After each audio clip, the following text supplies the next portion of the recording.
कैसे हैं आप सभी बच्चों। आज हम आपकी पाठ्य पुस्तक में संकलित जया जादवानी जी की कविता यह सबसे कठिन समय नहीं के प्रश्न अभ्यास इस वीडियो के माध्यम से करेंगे। तो बच्चों, जया जादवानी जी हिंदी साहित्य में एक जाना माना नाम है और इस कविता के माध्यम से उन्होंने हम सभी को प्रेरित किया है कि जो समय मतलब वर्तमान हम जी रहे हैं, हम इसको अगर कठिन मान ले तो ये गलत है। यह सबसे कठिन समय नहीं है। वो हमें मोटिवेट कर रही है जीवन में आगे बढ़ने के लिए। तो चलिए इसके प्रश्न उत्तर करते हैं बच्चों। इसका सबसे पहला प्रश्न है बच्चों, यह कठिन समय नहीं है, यह बताने के लिए कविता में कौन कौन से तर्क प्रस्तुत किए गए हैं। कौन कौन से तर्क दिए हैं लेखिका ने, उसे हमें स्पष्ट करना है, मतलब हमें बताना है कि यह समय कौन सा, वर्तमान जो हम जी रहे हैं वर्तमान में, यह सबसे कठिन समय नहीं है। तो इसको साबित करने के लिए लेखिका ने निम्नलिखित तर्क दिए हैं। उसमें सबसे पहला जो है वो है कि अभी भी जो चिड़िया है वो चोंच में तिनका दबाए उड़ने को तैयार है, क्योंकि वह नीड़ का निर्माण करना चाहती है। नीड़ मतलब अपने घोंसले का, और घोंसले का निर्माण करने के लिए वह अपनी चोंच में तिनका दबा रही है और उस तिनके को लेके उड़ रही है, उस स्थान पर जा रही है जहाँ पर उसे अपना घोंसला बनाना है। देखो, वो एक एक तिनका लेके अपना पूरा घोंसला बनाती है। वो कितनी मेहनत कर रही है और कितनी बड़ी होती है चिड़िया। क्या बड़ी है चिड़िया? कितनी छोटी सी होती है ना। हम सब लोग कितना खुश हो जाते हैं जब चिड़िया को हम दाना दें और चिड़िया खाती है, तो हमको लगेगा कि हमारे ये तो हाथों से भी छोटी है। दूसरा देखो बच्चों, एक हाथ झड़ती हुई पत्ती को सहारा देने के लिए बैठा है। एक हाथ जो पेड़ से पत्ती झड़ रही है उसे पकड़ने के लिए भी नीचे कोई है, उसे सहारा देने के लिए, है ना। तो हम क्या हैं, भगवान ने हमें बनाया है। दुख तकलीफ हमारी जीवन में कुछ भी अगर आती है तो उसका समाधान भी कुछ ना कुछ जरूर है। जिस प्रकार एक झड़ती हुई पत्ती को भी पकड़ने के लिए कोई है हाथ, भगवान ने किसी न किसी की रचना की है कि जो उस पत्ती को पकड़ ले। तीसरा देखो, अभी भी एक रेलगाड़ी गंतव्य अर्थात पहुंचने वाले स्थान तक जाती है। कोई पैसेंजर हो ना हो, लेकिन जो गाड़ियों का रूट है जहाँ से निकलती हैं और जो अंत है उनका, जहाँ पर वो पहुँचती हैं जिस भी स्टेशन पर, तो गाड़ियाँ चल रही हैं। क्या पता कोई पैसेंजर उस गाड़ी में बैठ जाए और वह अपना सफ़र उस गाड़ी में बैठ के पूरा कर ले। ठीक है। और देखो, नानी की कथा का आखिरी हिस्सा बाकी है, मतलब अभी भी हम लोग चाहे इतने बड़े हो गए हैं, ठीक है, लेकिन हमें अभी भी अगर हम अपने बचपन को याद करें तो हमें अपने दादा दादी नाना नानी के द्वारा सुनाई गई कहानियाँ अभी भी याद रहती हैं, और फिर हम वही कहानियाँ आने वाली पीढ़ी को भी देते हैं सौगात के रूप में। मतलब एक माँ, उसने अपने बचपन में अपने दादा दादी नाना नानी से जो कहानी सुनी और जो कहानी उसके जहन में बैठ गई, उसे बहुत अच्छी लगी, वो कहानी वो पक्का अपने बच्चों को सुनाती हैं। ठीक है। अभी भी एक बस अंतरिक्ष के पार की दुनिया से बचे हुए लोगों की खबर लाएगी। लेखिका को विश्वास है कि जैसे पृथ्वी पर ये लोग हैं, आबादी है, वैसे ही कोई ना कोई ग्रह तो पक्का होगा जहाँ हम जैसे ही लोग रहते होंगे, और कभी ना कभी वो समय पक्का आएगा जब उन लोगों की खबर हम तक पहुँचेगी, या जब हमें पता चलेगा कि हाँ, पृथ्वी की ही तरह कोई और ग्रह भी है जहाँ पर लोग रहते हैं। अभी भी कोई किसी को कहता है कि जल्दी आओ, सूरज डूबने का समय हो चला है।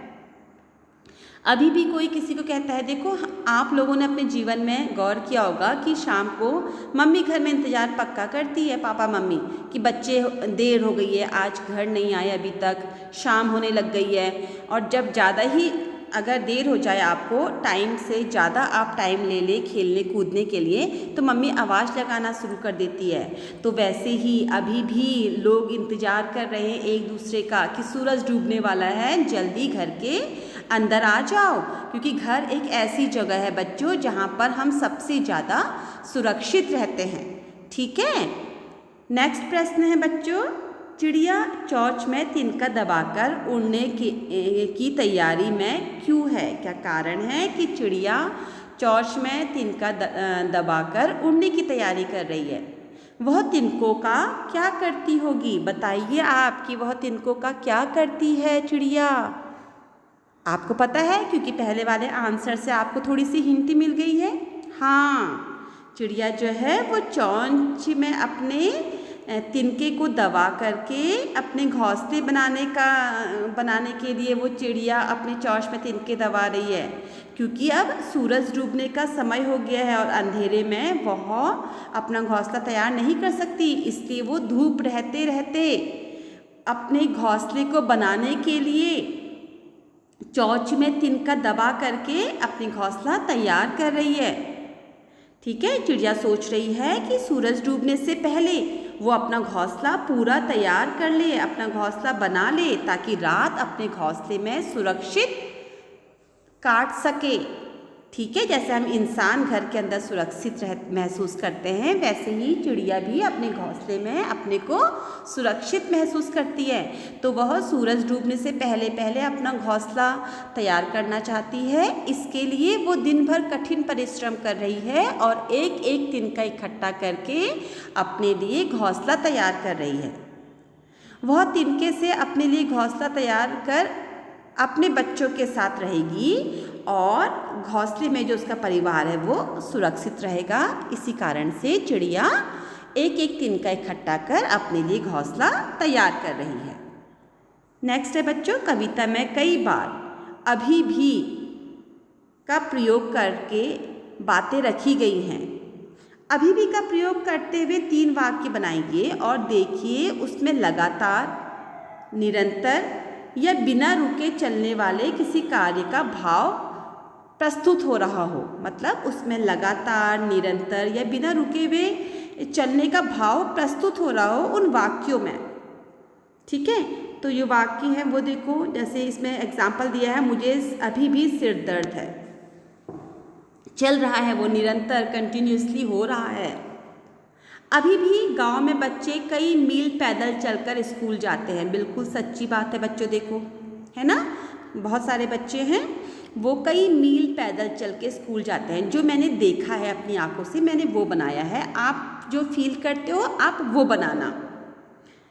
हम अभी भी अंग्रेजी सीख रहे हैं, क्योंकि नॉर्मल बात है, हमारी मदर टंग तो है नहीं वो, हम तो अभी भी सीख रहे हैं। इन फ्यूचर भी हम उसको सीखते ही रहेंगे, क्योंकि वो हमें सीखनी पड़ेगी। मदर टंग तो हमें ऑटोमेटिकली आ जाती है, अपना आप हम माता पिता से सुन के, माहौल को देख करके हम अपना आप बोलने लग जाते हैं। हमें अपनी मदर टंग सीखनी नहीं पड़ती, लेकिन अंग्रेजी हमारी मदर टंग नहीं है, इसलिए हमें उसे सीखना पड़ेगा। तो जो तीनों वाक्य हैं बच्चों, ये पहला, मुझे अभी भी सिर दर्द है, अभी भी गाँव में बच्चे कई मील पैदल चलकर स्कूल जाते हैं, और लास्ट वाला, हम अभी भी अंग्रेजी सीख रहे हैं। इन तीनों वाक्यों में निरंतरता का भाव निकल रहा है, जो कार्य निरंतर होने वाला है। तो बच्चों आप भी ऐसे ही कुछ अलग वाक्य बना करके अपनी कॉपी में लिख सकते हैं। नेक्स्ट है बच्चों क्वेश्चन नंबर 4, नहीं और अभी भी को एक साथ प्रयोग करके 3 वाक्य लिखिए और देखिए नहीं अभी भी के पीछे कौन कौन से भाव छिपे हो सकते हैं। ठीक है, तो देखिए, अब मैंने आपसे कहा ना इससे पहले वाले प्रश्न के उत्तर में भी कि वाक्य आप अपने खुद भी बना सकते हैं और मुझे ज़्यादा अच्छा लगेगा। इवन कमेंट्स बॉक्स में भी अपने वाक्य लिख करके आप मुझे भेज सकते हैं। तो यहाँ पर ये वाक्य है, नहीं अभी भी मेरी परीक्षा की तैयारी कम है। वो फील कर रही है कि नहीं अभी भी जितनी तैयारी उन्होंने की है, जितनी तैयारी मैंने की है अपनी परीक्षा के लिए, वो अभी भी क्या है, कम है। नहीं, अभी भी इमारत का निर्माण नहीं हुआ है। जो इमारत हम बनते हुए देख रहे हैं कई समय से, अभी भी वो इमारत बन के तैयार नहीं हुई है। नहीं, अभी भी मेहमान के आने में देर है। जो मेहमान हमारे घर में आने वाले हैं अभी वो नहीं आए हैं, अभी कुछ समय है उनके आने में। अभी भी निरंतर चलने वाली प्रक्रिया का बोध कराता है और नहीं से कार्य के न होने का पता चल रहा है। ठीक है, तो इन सारे वाक्यों में देखो बच्चों, अभी भी जो कार्य की निरंतरता है उसका बोध करा रहा है, और जो ये नहीं है, ये नहीं बता रहा है कि जो काम है वो निरंतर प्रक्रिया में चल ही रहा है, अभी वो काम खत्म नहीं हुआ है। नेक्स्ट है बच्चों क्वेश्चन नंबर 5। आप जब भी घर से स्कूल जाते हैं कोई आपकी प्रतीक्षा कर रहा होता है ना? कोई ना कोई तो घर में आपका इंतज़ार कर रहा है कि छुट्टी के समय दरवाजे में हैं, आपको देख रहे हैं कि हमारे बच्चे अभी आए कि नहीं आए, क्या बात हुई आज देर हो गई, स्कूल में कहीं देर से छुट्टी तो नहीं हुई, या कुछ अप्रिय घटना तो नहीं घट गई रास्ते में। ये वहम हमेशा घर में इंतज़ार करने वालों के मन में घर करे रहता है। सूरज डूबने का समय भी आपको खेल के मैदान से घर लौट चलने की सूचना देता है कि सूरज डूबने वाला है, अब हमें घर जाने का समय हो गया है। आपके पास घड़ी तो है नहीं, सूरज आपकी घड़ी बन जाते हैं जो बताते हैं कि अब मैं डूबने वाला हूँ और अब आपको अपने घर जाना है, कि घर में आपकी कोई प्रतीक्षा कर रहा है। प्रतीक्षा करने वाले व्यक्ति के विषय में आप क्या सोचते हैं? अपने विचार लिखिए। तो मुझे लगता है कि सारे बच्चे यही सोच रहे होंगे कि अपनी मम्मी, क्योंकि ज़्यादातर मम्मी ही घर में प्रतीक्षा करती है, और किसी किसी के पापा भी, जो अपने पापा को ज़्यादा अच्छा मानते हैं, वो शायद पापा के बारे में लिखेंगे कि नहीं, मेरे तो पापा मेरी प्रतीक्षा करते हैं, वही मुझे आवाज़ लगाते हैं कि बेटा घर आ जाओ, सूरज डूबने वाला है ना? तो आपकी इच्छा है, आप जिसके बारे में लिखना चाहें, वो प्रतीक्षा करने वाले जिस व्यक्ति के बारे में आप लिखना चाहें, आप उसके बारे में लिख सकते हैं। ठीक है, क्योंकि प्रतीक्षा करने वाला हमेशा आपका प्रियजन होगा। ठीक है ना, वो आपको अच्छा मानने वाला इंसान होगा, तभी वो आपकी प्रतीक्षा कर रहा है, तभी वो आपके लिए चिंतित है। नहीं तो जो आपको अच्छा नहीं मानेगा वो क्यों आपकी प्रतीक्षा करेगा, क्यों आपके लिए चिंतित होगा। तो मेरे तो दिन की शुरुआत और अंत जो है वो माँ के प्यार से होती है।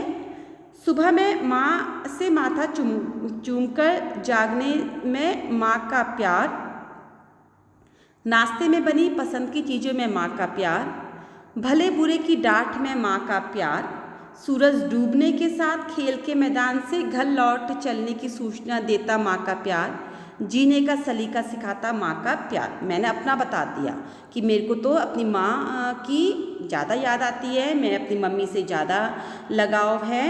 आपका लगाव जिससे भी है, क्योंकि मेरी मम्मी जब मैं छोटी थी मुझे उठाती थी, मनपसंद नाश्ता बनाती थी, जब बड़ी हुई मैं ज़रा तो मुझे अच्छे बुरे में के लिए डांटती थी, मुझे सही राह पर चलने के लिए प्रेरित करती थी।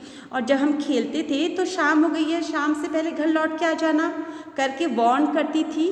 तो मम्मी ने ही जीवन को जीने का सलीका सिखाया है। आपको अगर आपको लगता है कि आपके पापा आपको ये सलीका सिखा रहे हैं तो आपके पापा के बारे में लिख लीजिए। आपको लगता है कि दादाजी, दादी, नाना, नानी या घर का कोई भी और सदस्य आपको ये चीज़ें बताता है तो आप उसके बारे में लिखिएगा। तो बच्चों, अब समय है, ये वीडियो कंप्लीट हो गया है मेरे जाने का। तो अगर आपने मेरा वीडियो अभी तक लाइक नहीं किया है तो जल्दी से लाइक कर दीजिए। अगर चैनल सब्सक्राइब नहीं किया है तो सब्सक्राइब कर लीजिए। और बाय बाय बच्चों, अब हम मिलेंगे अपने नेक्स्ट वीडियो में। थैंक यू सो मच बच्चों।